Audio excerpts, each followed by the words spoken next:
Hello students, मैं अंजू वर्मा।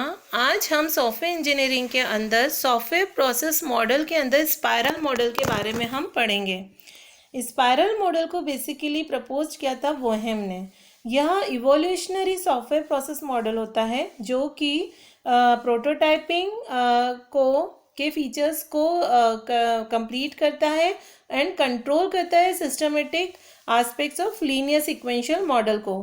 यह implement भी करता है रैट डेवलपमेंट मॉडल को, जिसका यूज़ हम अभी कर ही रहे हैं। करंटली हम ज़्यादातर रैट डेवलपमेंट मॉडल का यूज़ करते हैं जो कि रैपिड डेवलपमेंट मॉडल कहलाता है। Using the spiral model the software is developed in a series of incremental release. Her series में हम उसको क्या करते हैं, डेवलप करते हैं प्रोडक्ट को।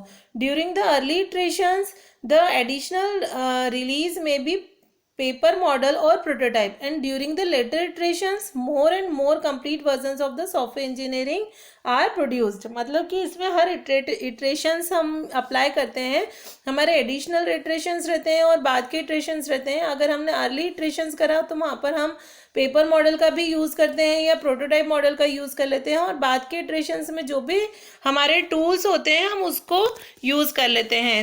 स्पाइरल मॉडल के अंदर भी हमारे 4 फेजेस होते हैं, जो कि ये सारे फेजेस हमारे इटरेशंस के अंदर ही होते हैं। इटरेशंस का मतलब ये होता है कि आपका जब तक कंप्लीट नहीं हो जाता है तब तक वो रिपीट होता रहता है। इसको हम बोलते हैं इटरेशन। जैसे मान लीजिए कि आपने फर्स्ट से स्टार्ट किया, आप एंड तक पहुंच रहे हो और एंड तक भी आपकी जो रिक्वायरमेंट थी वो सेटिस्फाई नहीं हुई, तो अगेन वो फर्स्ट से स्टार्ट करके देन अगेन एंड तक आता है। तो ये हमारी प्रोसेस रिपीट होना ही इटरेशन कहलाता है। इसका फर्स्ट फेज होता है identification. This phase start with gathering the business requirement in the baseline spiral. In the subsequent spiral, as the product matures, identification of system requirement, subsystem requirement and unit requirements all are done in this phase। अब यहाँ पर जो भी requirements रहती है वो सारी requirement इसकी complete होना चाहिए आइडेंटिफिकेशन के अंदर। फिर चाहे वो सिस्टम से रिलेटेड रिक्वायरमेंट हो, सब सिस्टम से रिलेटेड रिक्वायरमेंट हो, या उस प्रोडक्ट के बारे में कोई भी रिक्वायरमेंट हो, या यूनिट रिक्वायरमेंट हो, सारी रिक्वायरमेंट्स डन रहती है उसकी आइडेंटिफिकेशन फेज के अंदर। In this phase also includes understanding the system requirement by continuous communication between the customer and system analyst। At the end of spiral, the product is deployed in the identified market. मतलब कि सारी जब हमारी requirement successfully done हो जाती है then he हम इसमें नेक्स्ट फेज पे जाते हैं, और ये रिक्वायरमेंट डन करने के लिए वो कम्युनिकेशन बनाए रखते हैं between the customer and system analyst. Now हम सेकेंड फेज की बात करते हैं, design phase. The design phase start with the conceptual design in the baseline spiral.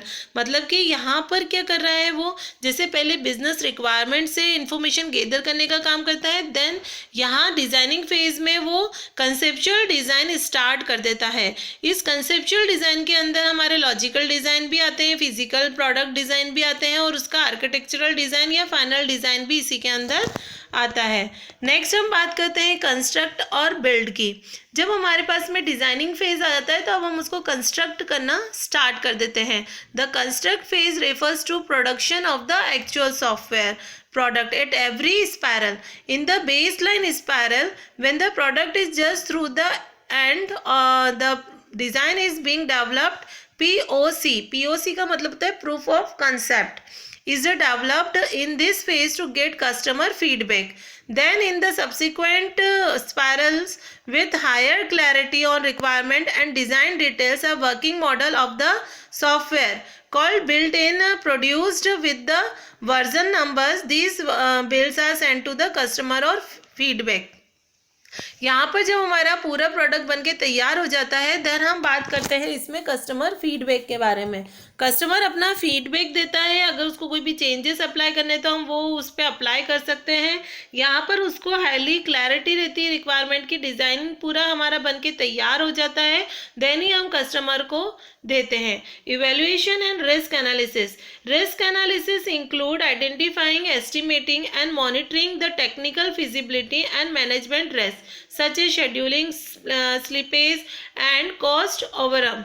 After testing the build, at the end of first iteration, the customer evaluates the software and provides feedback. Evaluation and risk analysis में हम क्या करते हैं, हम सारी इसमें analysis part होता है कि हमने उसमें कितना एस्टिमेट किया, हम मॉनिटरिंग करते हैं उसमें कोई टेक्निकल इश्यूज आ रहे हैं या नहीं, या उसके डिज़ाइनिंग फेज में कोई मैनेजमेंट रिस्क तो नहीं है, उसके कॉस्ट को लेकर, ये सारे एनालिसिस हम यहाँ पर करते हैं। जब हमारा पूरा एनालिसिस डन हो जाता है देन हमारी पूरी टेस्टिंग इसमें डन हो जाती है।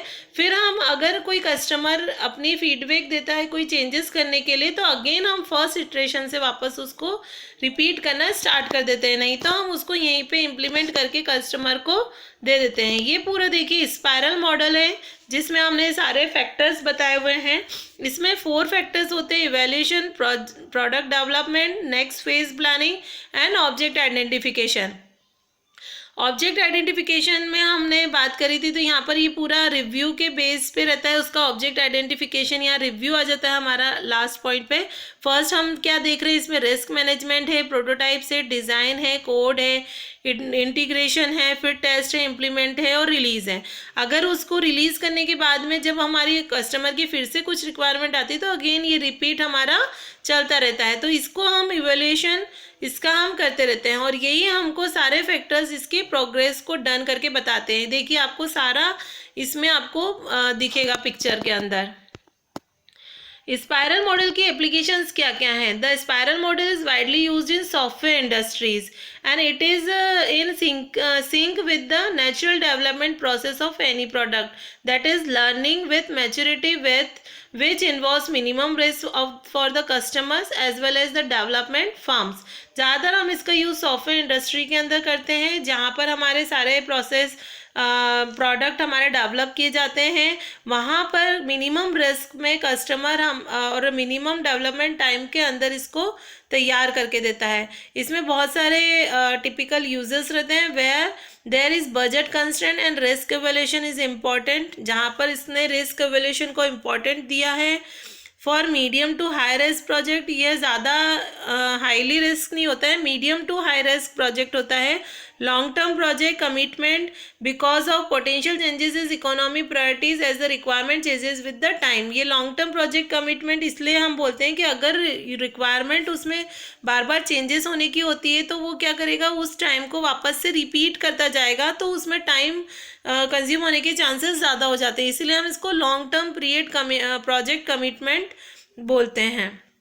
वहीं पे हम इसको यूज़ करते हैं। Customer is not sure for their requirement which is usually the cases. Requirements are complex and need evaluation to get clarity.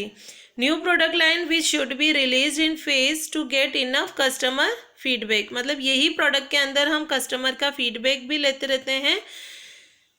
Significant changes are expected in the product during the development cycle. हम जब पूरा हम product को develop करते हैं, उस development में अगर बीच में कोई भी चेंजेस आते हैं तो उस चेंजेस को भी ये लेता है स्पाइरल मॉडल, तो हम स्पाइरल मॉडल का यूज़ करते हैं। इसमें हमें क्या एडवांटेजेस हैं स्पाइरल SDLC मॉडल के अंदर?